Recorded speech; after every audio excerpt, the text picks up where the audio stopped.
So this is the first part A of the Khoodeelaar television channel. World exclusive diagnosis of Fleet Street on Friday, the 30th of April 2021. Now, this, apart from the bit on the Financial Times, the second part, the lower part of the Financial Times, the newspapers, and this one, the Guardian. Apart from this and the Financial Times, all the papers, Fleet Street papers, are back to lying for Johnson. And the poisonous, lying Beaverbrook Daily Express has completely lost all contacts with even a semblance of reality and has transformed Johnson's image into laser focus. I mean, Johnson being laser focused is completely, absolute lunacy. But that is what the Beaverbrook legacy of lies, racism, imperialism is doing.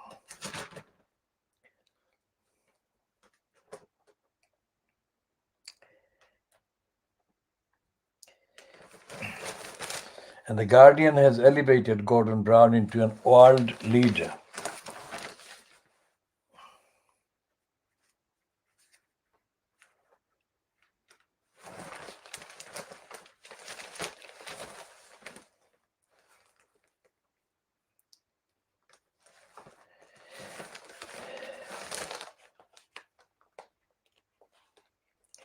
And this item in the Guardian on page 9 about Poussin, the French artist.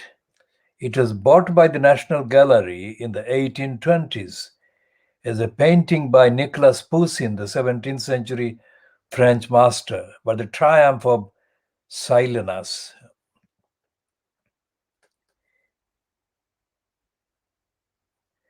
A bacchanalian rebel, has long been relegated to the storerooms, having been repeatedly rejected by some of the 20th century's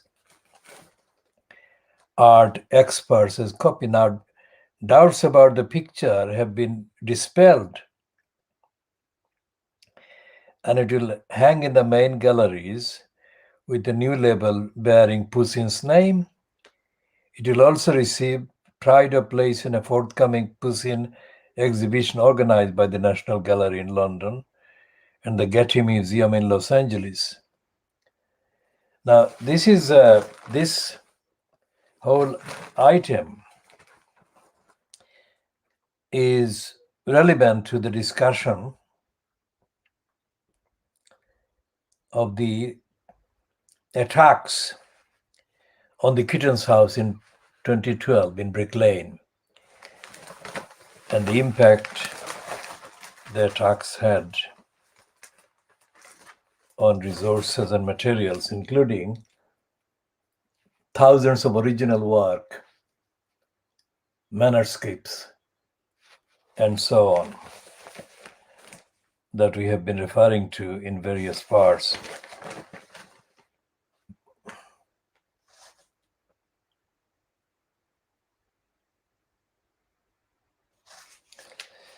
And there is a piece on page 13 of The Guardian under hesitancy. Almost 25% of health staff expressed nerves over vaccine. And it's written by science correspondent Linda Geddes. After a quarter of British health workers have expressed hesitancy towards COVID-19 vaccine, the first comprehensive study of NHS and care staff suggests belief in conspiracy theories, a paucity of Black and ethnic minority participants in vaccine trials, and assuming immunity to COVID because of previous infection were some of the key reasons cited. Now, that word paucity It's not paucity, it's obstruction. The NHS, despite the fact that it has got significant numbers of so-called ethnic minority staff, is a racist operation at every level. And racism is not just in perceptions. Racism is in the action. The hesitancy there is also the racist hesitation. Racist hesitation that is practiced very much real in the application of same and equal treatment and equal service to African and Asian people, even by staff who are African and Asian themselves. So the word domination is not enough. It has to be kind of multiplied 100 times to have the real kind of representation.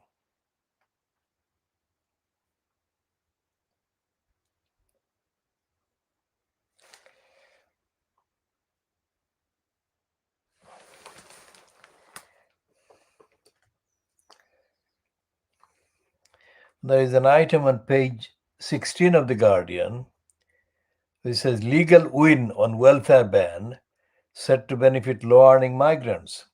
That too is a completely racist heading in The Guardian. It should say that there has been token court ruling that exposes the racism behind the racist denial of equal pay to migrants.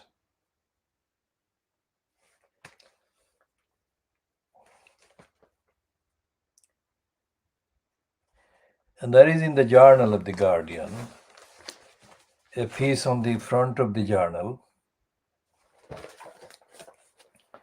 The Guardian journal, which is written by N.D. Beckett.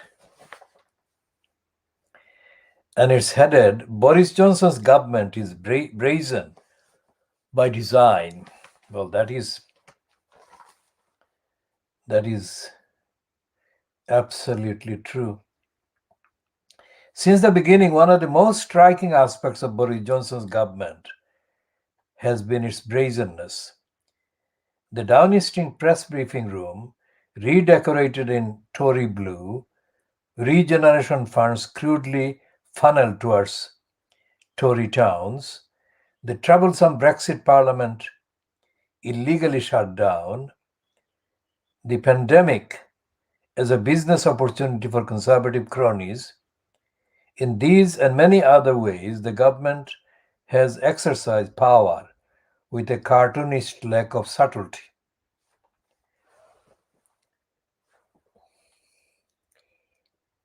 The response, especially from the many people who believe that British government should be more consensual and diplomatic, has been to wonder privately or out loud in liberal publications and on social media, how do they get away with it? The unwritten rules of public life are supposed to make such blatantly self-serving government impossible, and our political system is supposed to punish prime ministers whose divisiveness becomes too obvious, as even the formidable Margaret Thatcher found out. Yet expressions of incredulity and outrage at Johnson's government have done limited damage so far, and sometimes have actually helped it by highlighting its unorthodoxy to voters who have had enough of politics as usual.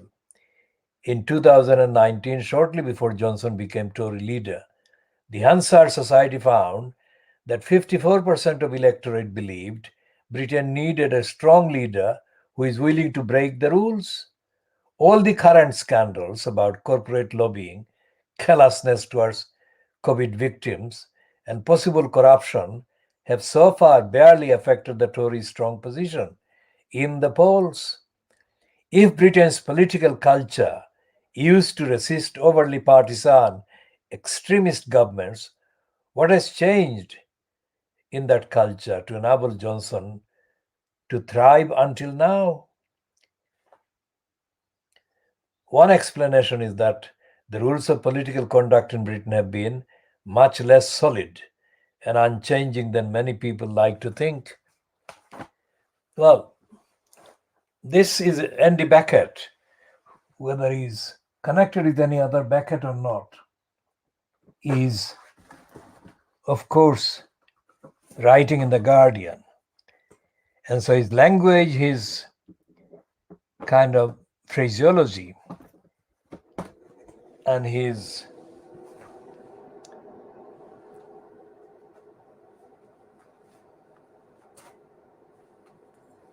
analysis, these are all opportunistic and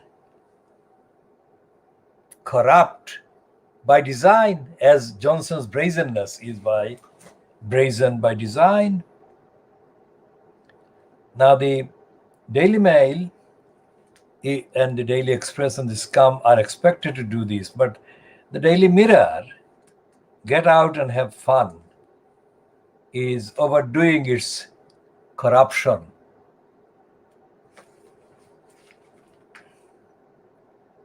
And it's saying the try freedom. It's really cry freedom. And it's a take on cry freedom.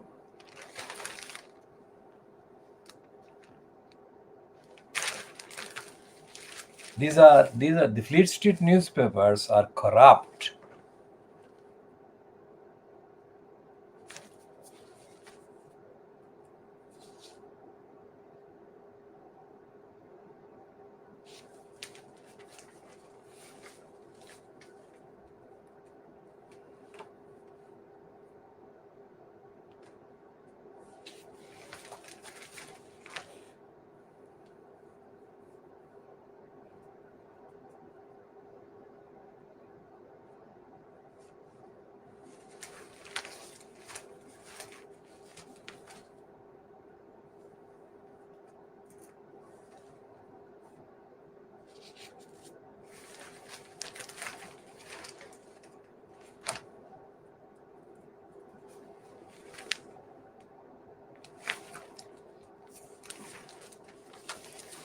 And the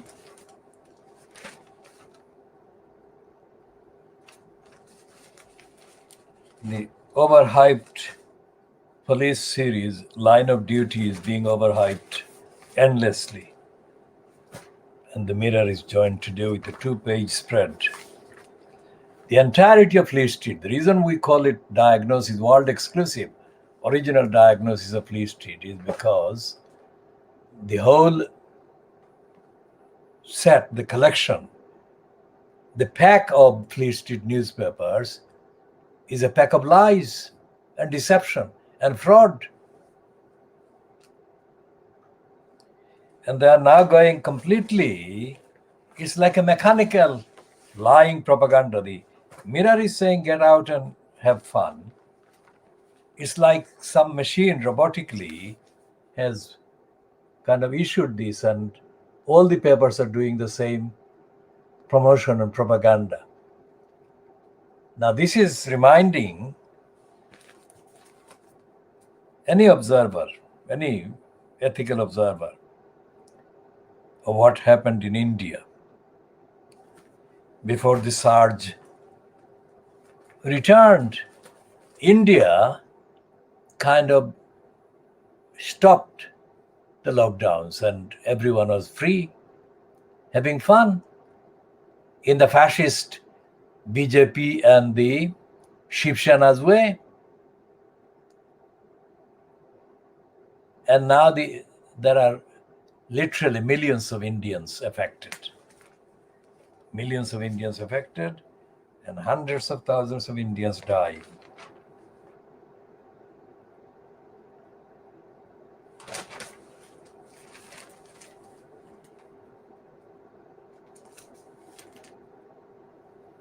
And Michael Gove's wife, Sarah Bain, has got a piece in the Daily Mail about 2-page spread promoting seaside adventure and fun.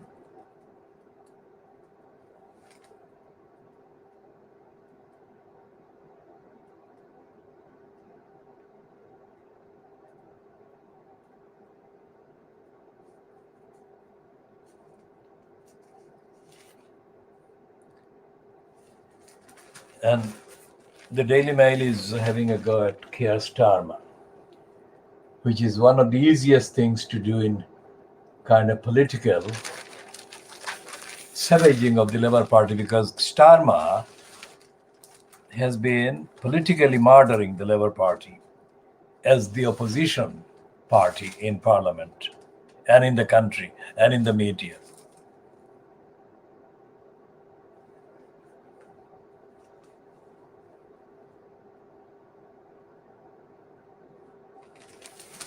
And the BBC is lying. Remember, the BBC is a lying corporation controlled by crooks and liars and racists.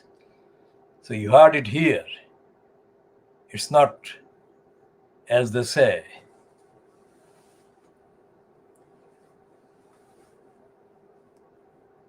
rocket science to say that the BBC is lying and corrupt. And there is a piece about John Slow. We call John Snow John Slow, but Fleet Street doesn't agree with us. Fleet Street still calls him an accomplished journalist. And yesterday, ITV's previously London news presenter and now ITV news presenter, Lucrezia Millarini, went over the top in oozing her gratitude to John Slow. Now our question is that John Slow, what has he done? What actual, substantial, breaking news has John Slow uncovered, presented, investigated? As far as we know, 32 years, but he hasn't done one single thing. And he hasn't actually questioned the agenda, the narrative followed by Channel 4 News, which is reactionary, corrupt, corrupting, and pro-establishment, despite the pretensions otherwise.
And this piece by the Daily Mail on Jon Snow is stupid, ignorant, idiotic, pathetic, shallow, empty.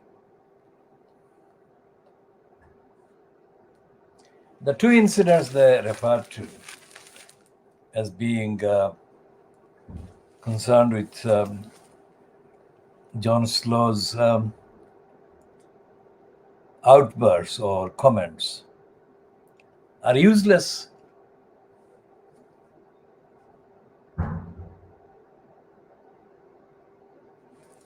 And there is a piece above that, which is about the crook, Tony Hall, who is apparently going to sue the BBC over the new panorama on the Martin Bashir interview with Diana. And the media editor of the Daily Mail, Paul Rivola, writes, the BBC's former Director General, Tony Hall, has set his lawyers on the corporation over how he is portrayed in a forthcoming panorama on the Martin Bashir controversy. Until last August, Tony Hall ran the broadcaster, that is BBC. Now he is understood to have instructed lawyers to fire a salvo at the flagship current affairs program, that is the panorama program of the BBC flagship.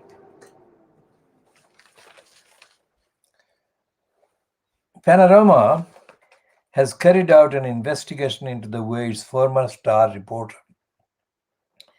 Bashir obtained his famous 1995 interview with Princess Diana.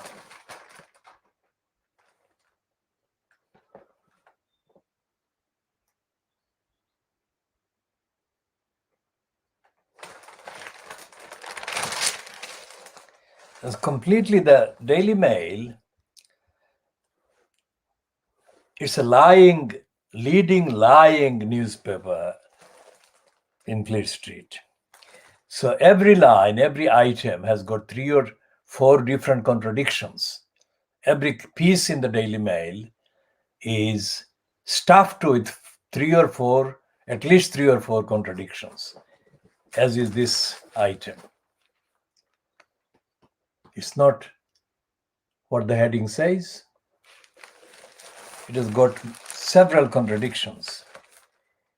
And of course, the Daily Mail, being the racist daily, has no evidence, no reference to the daily racism perpetrated by the BBC, has been perpetrated by the BBC for decades, since the beginning in the 1920s. The BBC was a radio platform, not a television platform, but it became a television platform later.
And this piece, which takes up almost the whole of this page, page 9, ends with the statement that the BBC declined to comment.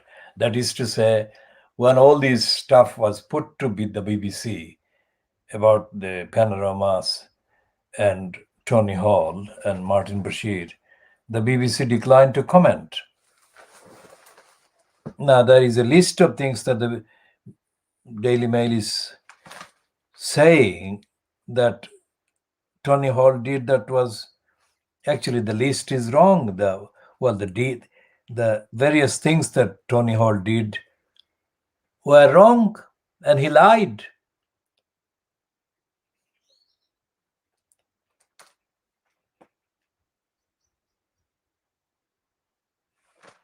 So, what is this new BBC panorama is about? The explosive panorama fronted by BBC veteran John Ware is expected to be shown next month, that is in May, ahead of an inquiry report by former Judge Lord Dyson. The BBC has commissioned Lord Dyson to investigate claims Bashir spun a string of lies to the princess to clinch his coup following a series of Daily Mail revelations last year. Now that is completely back to front. I mean, it is linking the BBC in a positive way, as if the BBC had been ahead of what Diana was being told, but it wasn't. The Daily Mail is only saying all of this now, long after Diana has died. It wasn't anything to do with the setting up of the interview by Bashir, and the Daily Mail didn't know anything about the way that Bashir trapped Diana and tricked others and perpetrated a series of lies.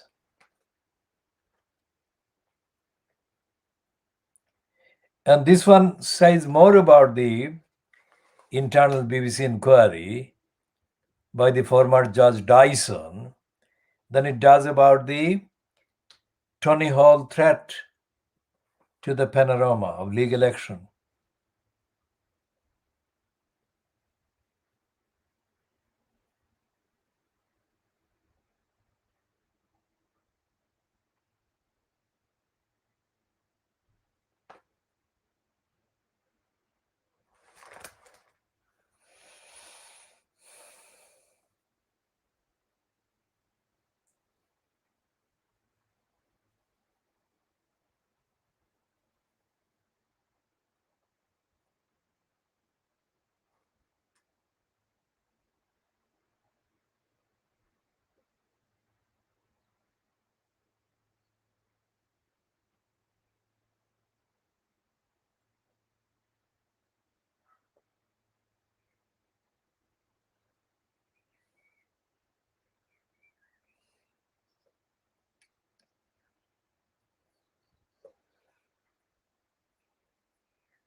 And there is a plug for this crook, the lying crook, Robbie Gibb, who has been foisted on the BBC, the corrupt, lying BBC's board.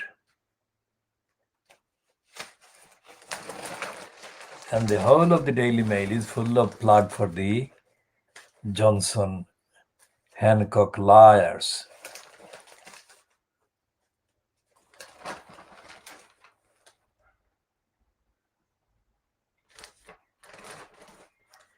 And they've got a 2-page spread on the crisis in India.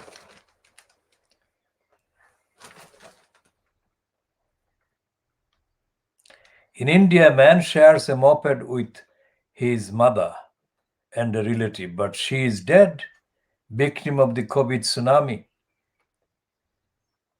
And her body is being taken 11 miles to the cremation ground. A picture to shock the world. In a nation driven to despair, a picture to shock the world. That is about India. And another heading, thousands turn to black market for drugs and oxygen. And it says in part that the disaster that has gripped India was avoidable. Of course it was avoidable. I said earlier that Modi is the one and his BJP.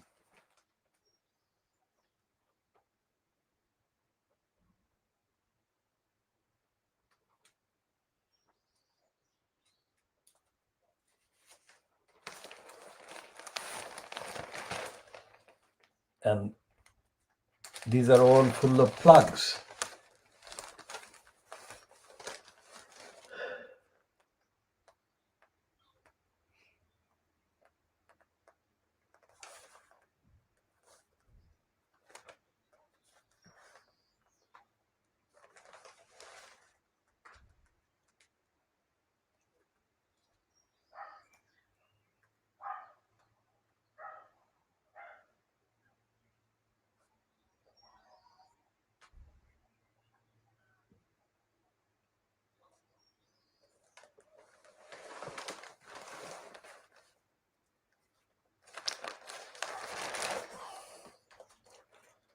And I got a piece about corruption in American police.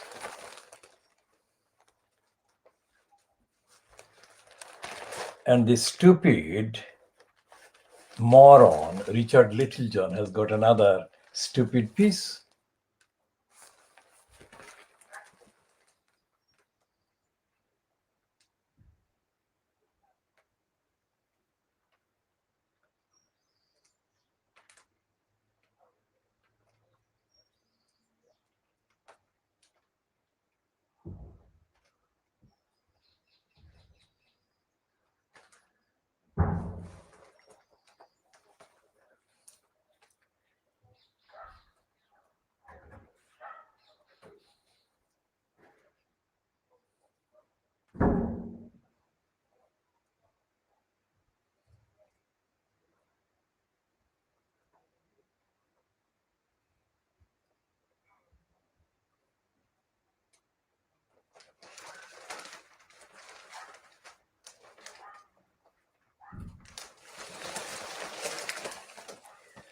And the Daily Mail is in perennial denial of the reality and real society.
And there is a piece by John Moore. And it's peddled as, "Are you thinking what she's thinking?" It is beyond condemnation. Sorry, I don't blame Carrie for wanting a little luxury. The very thing that the flat renovation is at the center of so many allegations against Johnson. And she is defending that expenditure.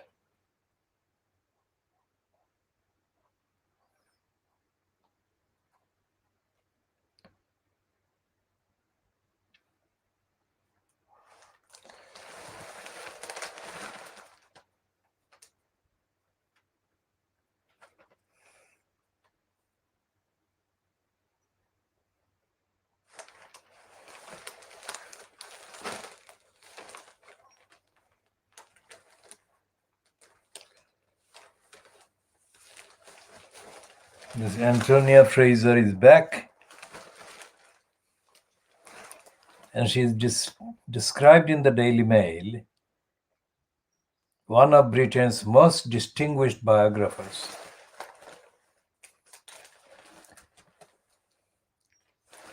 This is completely corrupt. She is not distinguished because of telling the truth about society.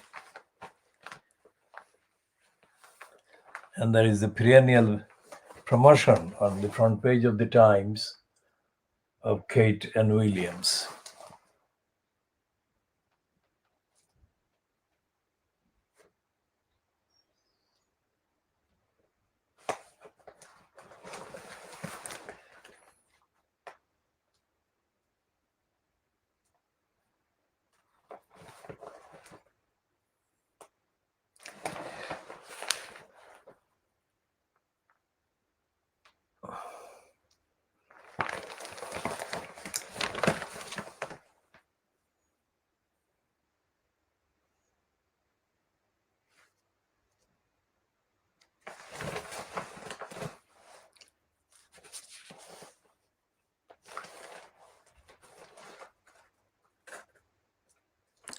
And it says about India from Delhi, India's attempt to expand its sputtering inoculation drive has suffered a blow, with millions of people unable to book jobs online amid severe shortage of the vaccine in several states.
And there is a heading to a piece on page 26 of the Times without any quotation. Thief Putin has turned us all into slaves, says Navalny. Now, could that apply? That headline could be written about Cameron and Johnson.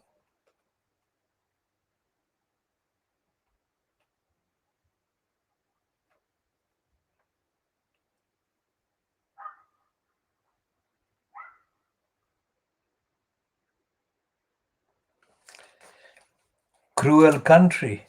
Now, you could say that again. That's the editorial about cruelty in Britain, cruelty to animals. And it says footage showing a farm worker hammering pigs to death provides further evidence of some of the serious failings in Britain's animal welfare system. Cruel country, of course it is. And it is completely absolutely up to the times, not to mention Boris Johnson saying that greed is good.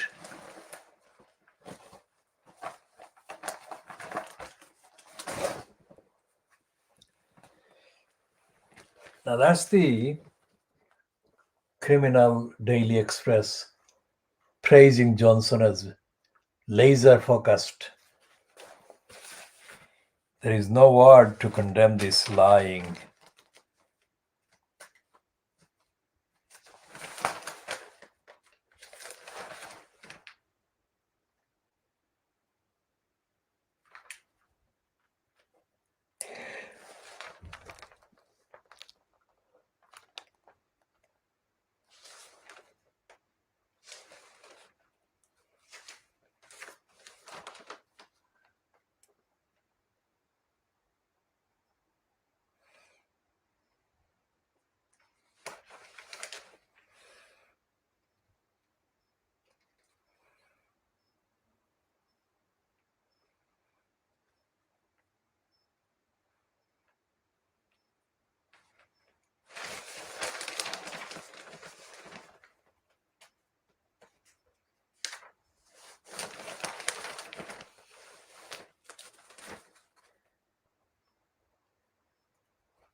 It's absolutely unbelievable lies by the Daily Express.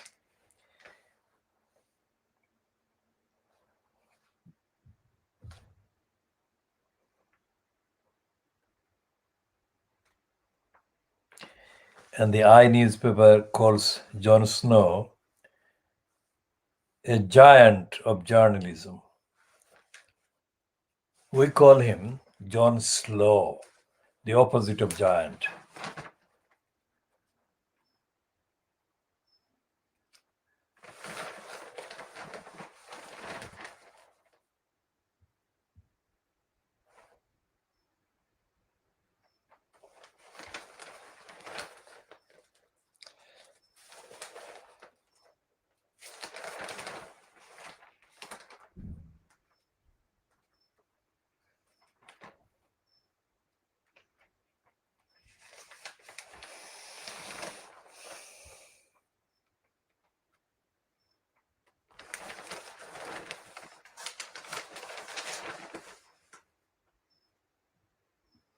Now, there is nothing in the papers about poverty, about hunger, about homelessness, about corruption.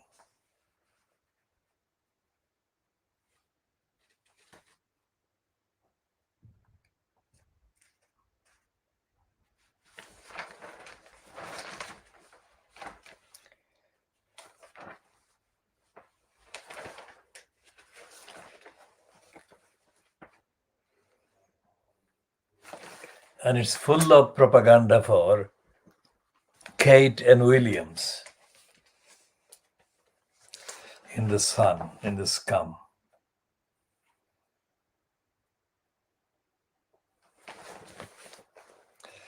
And there is a rare headline in the Daily Star Text Maniacs. It says MPs only tell the truth when calling each other liars. That's very true.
And Fleet Street papers' contents show that they know that their readers are morons and gullibles.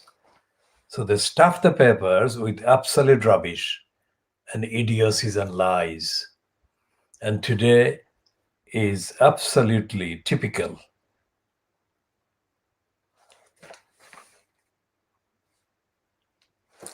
Okay, so the only piece on the vaccine is on the front page of the Financial Times. Rare blood clots from AstraZeneca vaccine mostly affect younger people.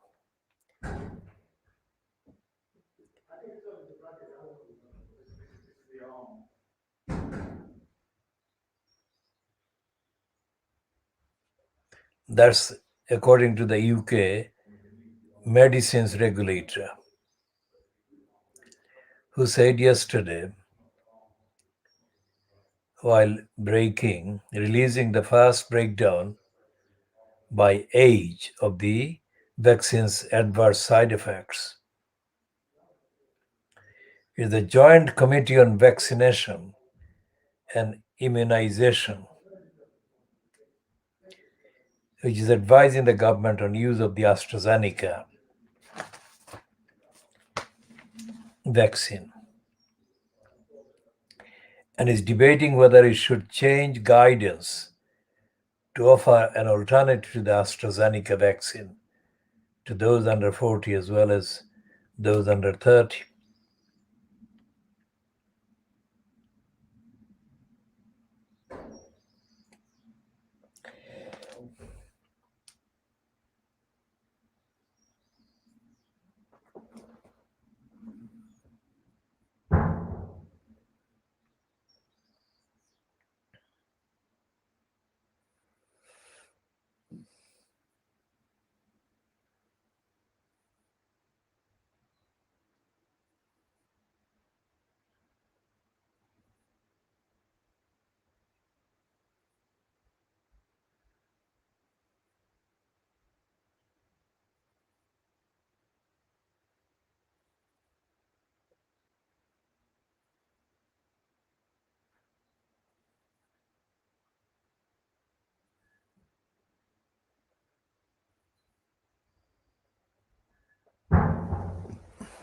But the piece ends with a quotation from the chief executive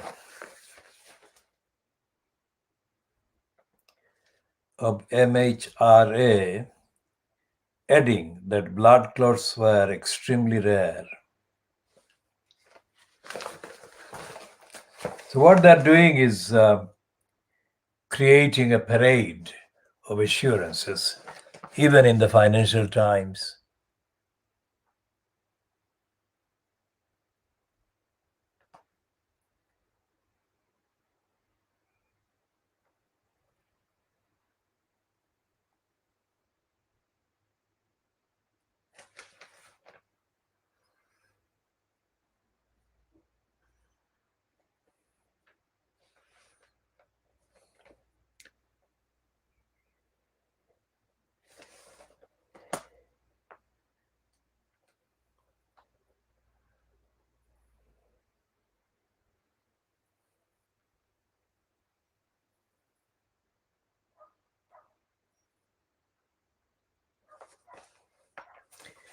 And China is buying copper in a surge of demand.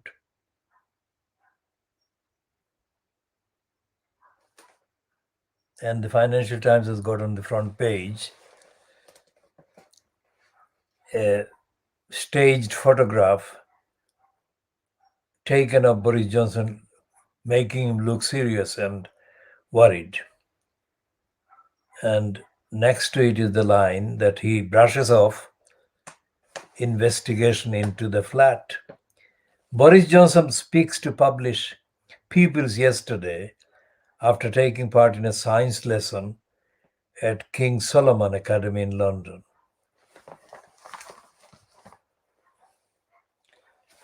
And the Johnson again insisted that the public was not interested in the growing number of inquiries that the Conservative Party faces over allegations that rules were broken when funding his Downing Street flat renovation.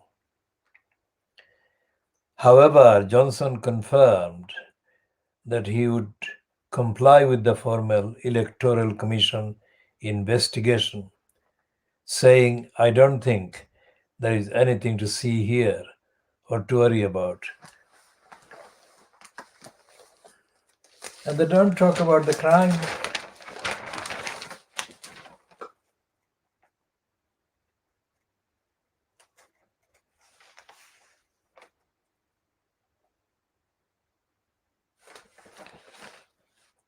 And the financial crimes is committing a crime on page 2 by claiming that household wealth rose during pandemic.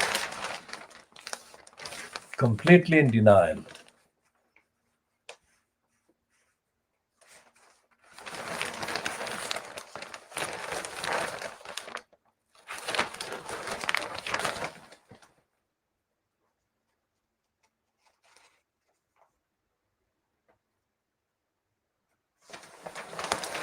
And the Financial Times full of positive news now.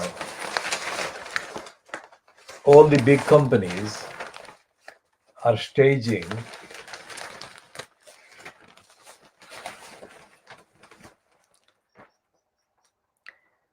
including that drama. This is the thing. Tragedy heralds a bright future for drama.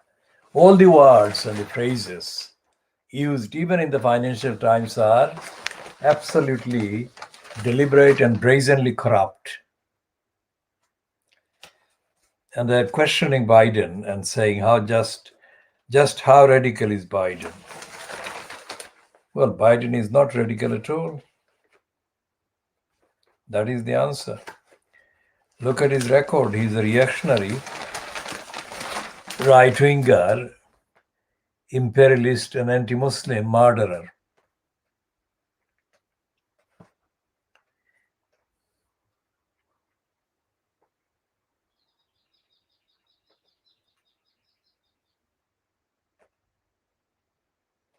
And Philip Stevens has got a piece about the future of the United Kingdom.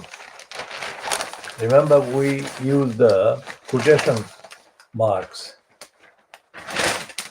whenever we use UK.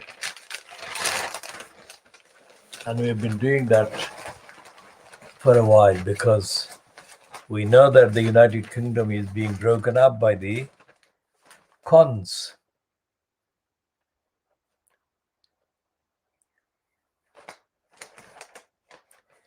And the Philip Stevens piece is under politics. And it is echoing what we said, that it is conservatives are fronting an Englishistic, that is English-based, England-based, racist nationalism. That's what he says. He says the party, that is Conservative Party's English nationalism, is underscored by its advance into former Labour strongholds.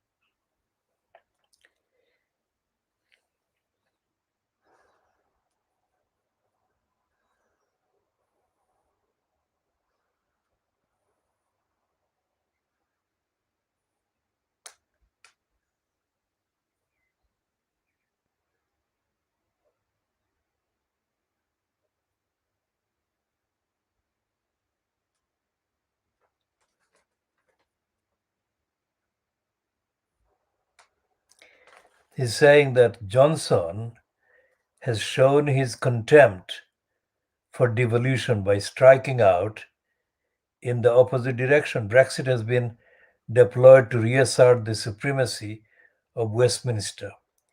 The Prime Minister says he will simply refuse Sturgeon's referendum demand. Such a veto would see a partnership based on consent replaced by one ruled by English coercion. That would be a gift to the SNP. Scottish Tories know Johnson's stance is unsustainable. They have been warning that, whatever his words, a victory for the SNP would indeed be the prelude to a plebiscite. Sturgeon wants independence. Northern Ireland's DUP fears the Downing Street's indifference to the delicate balance struck with Irish nationalism in the Good Friday Agreement is pushing the province out of the United Kingdom.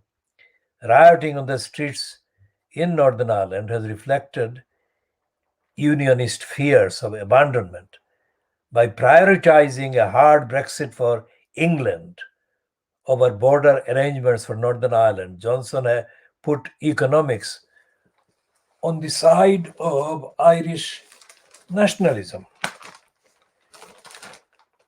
Nothing is preordained. The future of the UK Union, however, rests above all on the full-hearted commitment to the enterprise of its most powerful nation. It will not long survive the turn to English nationalism. Now, this is the Financial Times, and it's typically kind of a subdued criticism about Johnson and the Conservatives. It could be much more rigorous and truthful, but it is not. And so the Financial Times, the Guardian, the Daily Mirror, the three that are not kind of overtly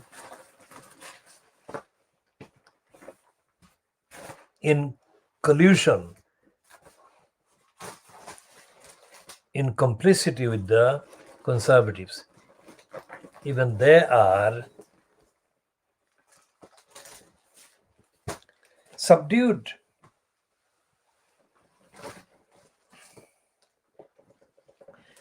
And none of these papers, despite the fact that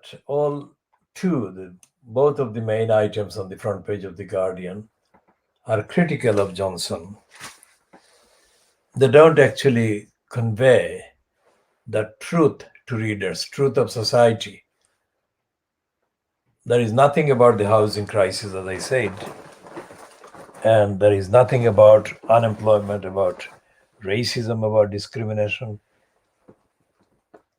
and most certainly nothing about corruption day to day.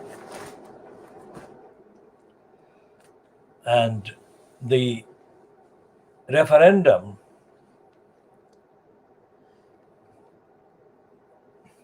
so-called referendum on the future of the form of the council in Tower Hamlets and in Newham in East London. The referendum is being kind of discussed in the community, but to what extent it is being discussed seriously and what kind of commitment is there on the part of the Labour Party members that are controlling the agenda is not clear because of the COVID-19 restrictions still active. It cannot be factually established as to what proportion of people are being approached and how many people will be persuaded to vote no to the mayor system on the 6th of May, either in Tower Hamlets or in Newham. There is absolutely no sign that the corruption of the corrupt post is being brought to the attention of voters. We shall be continuing all these discussions in the next parts.